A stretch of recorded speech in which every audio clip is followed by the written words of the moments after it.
And Trump didn't go in there to do this. I got the inside baseball, plus it's all admitted. He thought they would fall in 4 days.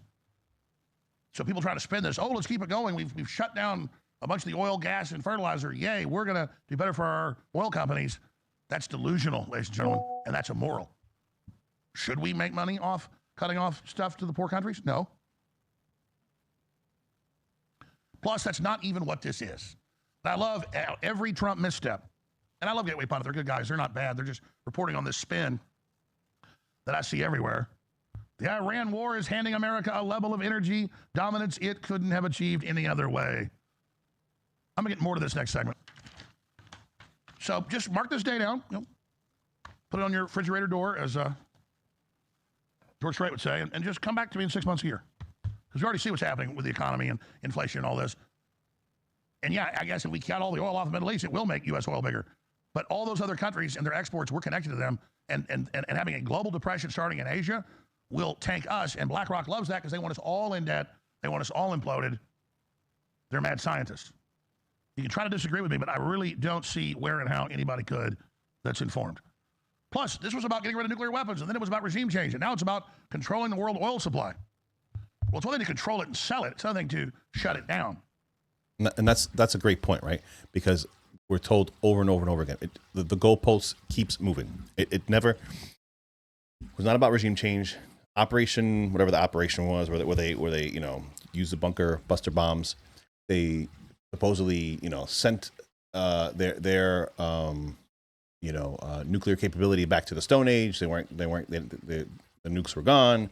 Then a few weeks later, they still have nukes, and their enriched uranium is at 60%, and 60% enriched uranium can be weapons grade uranium in a matter of weeks.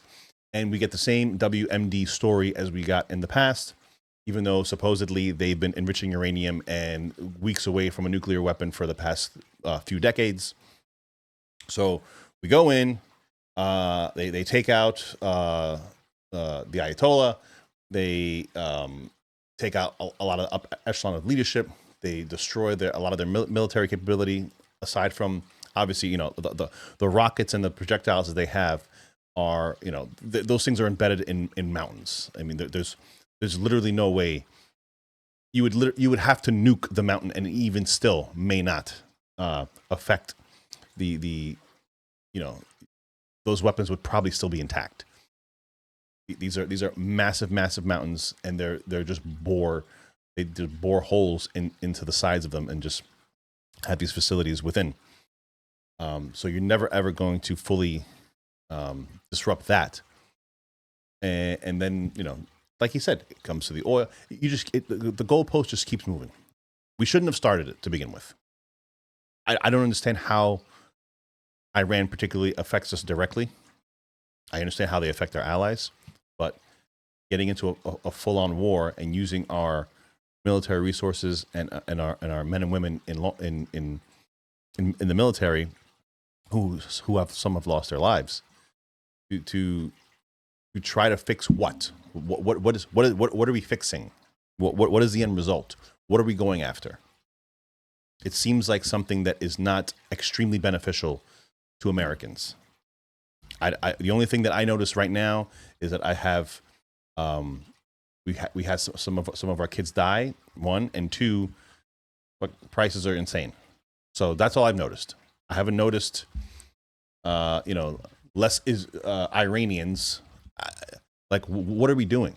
And that's why it gets very frustrating for people that were very supportive of Trump.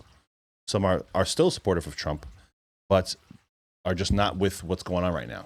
And that's why Alex is so important right now, because he's calling him out. He's saying what needs to be said. And he's just a very important voice right now. This particular clip is towards the end of his 4-hour show. I chomp up some bite-sized bits. If you guys like it, subscribe to the channel. I just try to give you guys little pieces because I know everyone can't watch a 4-hour Alex Jones. So let's give him a little more time to cook. And then watch our system scale up. But by then, we've already screwed the pooch with the economic recovery. And BlackRock can sit back and laugh all day long. No, the Middle East is going to put up with this. They're going to end up allying with Iran. And that's already happening. And they're going to accelerate into the BRICS and the death of the dollar long-term, mid-term. Short-term, the dollar, you'll see flight into it, but not for long. And that's right out of the central banks. Be right back. everywhere. The number one threat, and being a Republican means you're a white supremacist and white men are evil. And the whole time the Southern Poverty Law Center was funding the leadership of the KKK, the Aryan Nations, Unite the Right, the Tiki Torch people, all that, and we knew that then. But now it's out in the open, and that delegitimizes everything they've done. We got to keep hammering this story, not just have it be some blip on the radar screen. Well, Congressman Jim Jordan, head of one of the major committees, excoriated the Southern Poverty Law Center in wake of the violence against Trump, which I still think is a lone, crazy leftist lunatic with a manifesto who came to do it. Terrible security, looks like a stand down. You call that stage fine. I don't think Trump was involved. I don't think Trump knew. I know real stuff when I see it.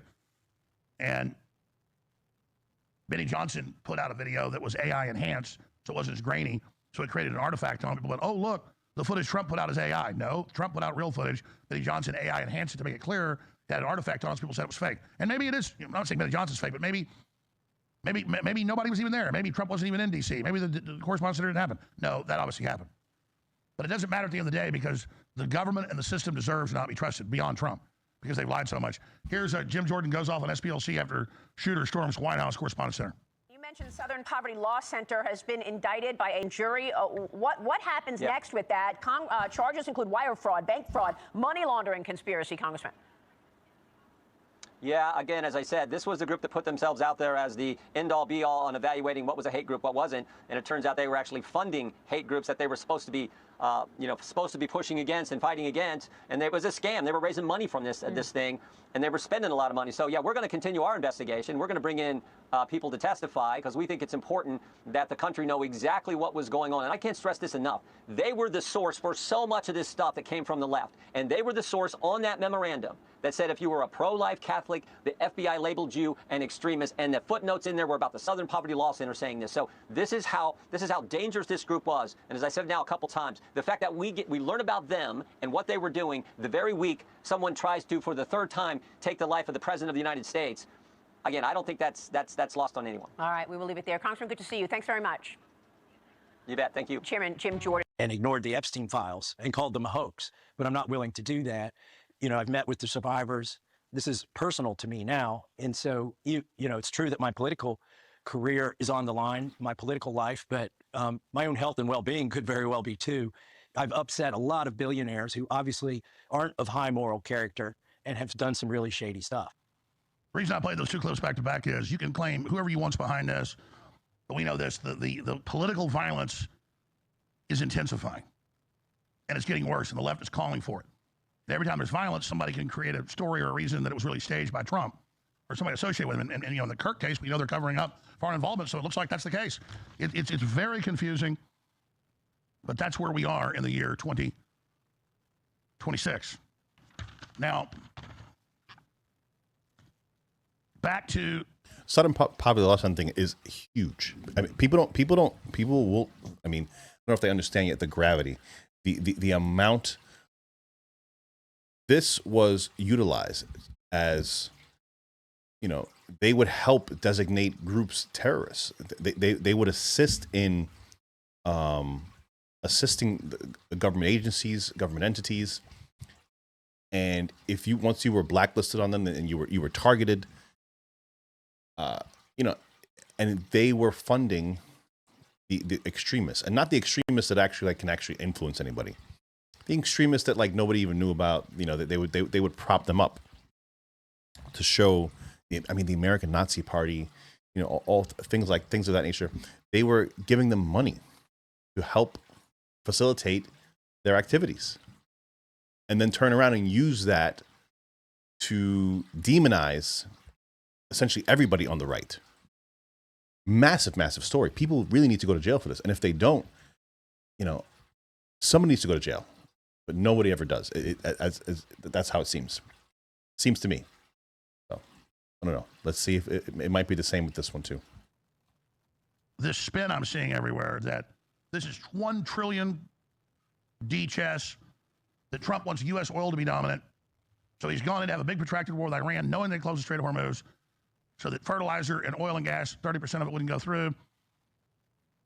Now, above that, BlackRock and the globalists manipulating Trump to do it. They do want the collapse for control of the world, to loan people fiat currency with social credit score control. So at one level, that's true, but not with Trump. We know the inside baseball. He believed it would fall in 4 days. We're 59 days into this. It's a disaster.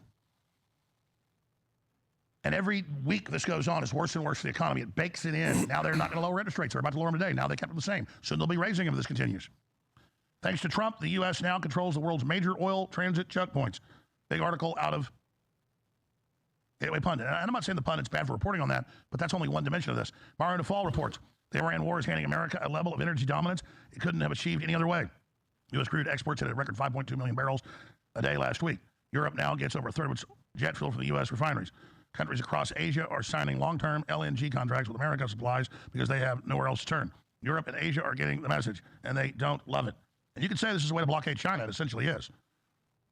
Both regions are wary of swapping dependence with Middle East energy dependence for Washington, especially if U.S. officials use energy as a weapon in trade talks last month.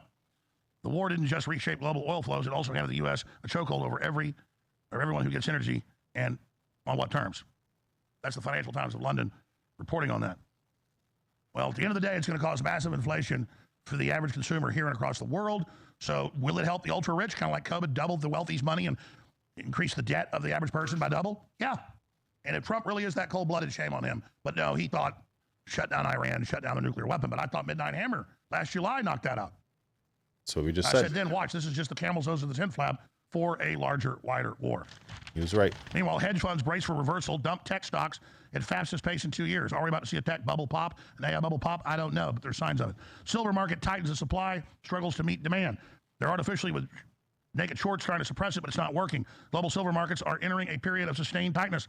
The supply struggles to keep pace with shifting demand and declining inventories. We're running out of silver. It's industrial metal that's needed in all microchip making. They're behind a few years even on what's needed for delivery. That's why we say silver is probably going to double soon. Meanwhile, I see headlines like this all day and they drive me crazy. Mondami is destroying the tax base his stupid ideas desperately needed. Communists always try to destroy tax bases and make people poor to collapse the civilization. It's called cloud and pivot. They know their policies fail by design. And it drives me crazy when people don't get that and people don't understand that. There's good news out of Florida. They have a video of this, cue it up. Just in, Florida's new congressional map, which would add 4 Republican seats to the U.S. House, has just been revealed. It's on track to go into effect prior to the 2026 midterm elections. The Democrats have been gaming it to themselves. This is a good move, not enough. Governor DeSantis says Florida got shortchanged in 2020 census, and the map restores fair representation in Florida. They should really add 8, not 4, but yeah, it's a good move. Same thing in Texas. Drawing maps based on race, which is reflected in our current congressional districts, is unconstitutional and should be prohibited. Yes, Jim Crow. That's where it started. The current makeup is 20 Republicans and 8 Democrat seats. 1 is vacant. 4 of those Democrat seats are expected to flip. So that's good news, ladies and gentlemen, for the great state of Florida. Here's Governor DeSantis. This guy Jeffries popping off in Washington about Florida. He wants to be Speaker of the House. And he's kind of like, more liberal than Pelosi and all this other stuff from New York City. I just want to know, Florida, we're going to go after Florida. Please be my guest. I will pay for you to come down to Florida and campaign. I'll put you up in the Florida governor's mansion. We'll take you fishing. We'll do all this stuff. There's nothing that could be better for Republicans in Florida than to see Hakeem Jeffries, everywhere around this state. Voters will not like what they see. They will not want that type of ideology. And so the door is open. The invitation's out there. I don't think there'd be anything better for the Republican Party of Florida but to have Jeffries there. Now, I kind of feel bad for the guy because he's as left as they come. He's always going left. And yet the far left hates him. They call him a dollar store Obama. They call him AIPAC Shakur, all these different derogatory names that they do. And so he's tried to ingratiate himself with there, but they're just not drinking the Kool-Aid, and so they give him a hard time. So I kind of feel bad for that. But please, be my guest to come down in Florida. We would love to have you. Yeah, the Democrats are only in control of cities where they have election fraud. They're an extinct party. They just don't know it yet, and we don't know it yet, but that's a fact. They just started a press conference with the Democrat Party lawyer Todd Blanche, the DOJ head, the Attorney General, and Kash Patel on the White House Correspondents' Dinner shooting. Let's go to it now. Good afternoon, everybody. Thanks for being here. On Saturday night, as you all know, an act of violence occurred at a gathering that symbolizes something fundamental to our system of government: the ability of a free press and public officials to come together in celebration and not fear.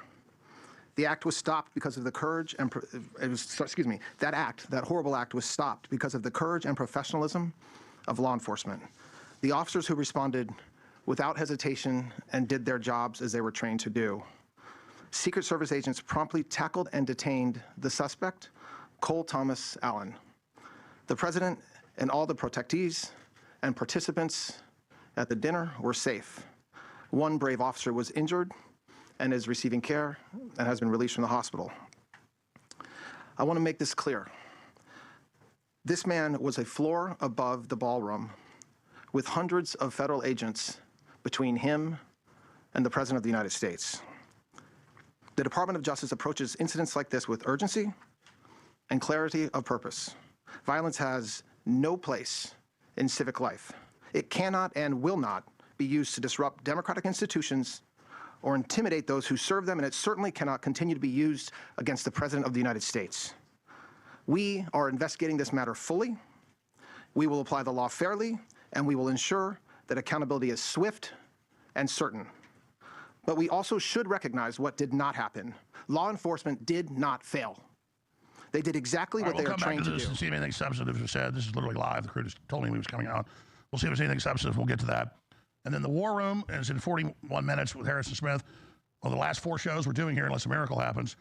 And that leads me to the next thing. Todd Blanchard, who's now the head of the DOJ, was deputy head. He killed Ed Martin's investigation into the Democrats. He just glanced over that, and I think it's an important point. And I think that if anyone can subscribe to him, show him support, because obviously I think InfoWars is going to be closing out relatively soon. The lawsuit, the sale of it, that was forced upon him, was finalized from my understanding, and the Onion is going to have it and do whatever the hell they want with it. It's very sad that, that he's worked his entire life to build this platform, and they're taking it away from him, but they're not taking away his voice, which is probably the most important thing. So anyone that can, go on to Rumble or find him on X, I mean, he's got a lot of support, and so, but every little bit helps. So shoot over there, subscribe to his channels, follow him on the X, and do the same for me. Thank you guys so much. Subscribe to my channel. Follow me on X, 6283 Talk on the X if you want to find me there. I'm John Soto, guys. See you in the next video, guys. Take care. Thank you so much for joining me.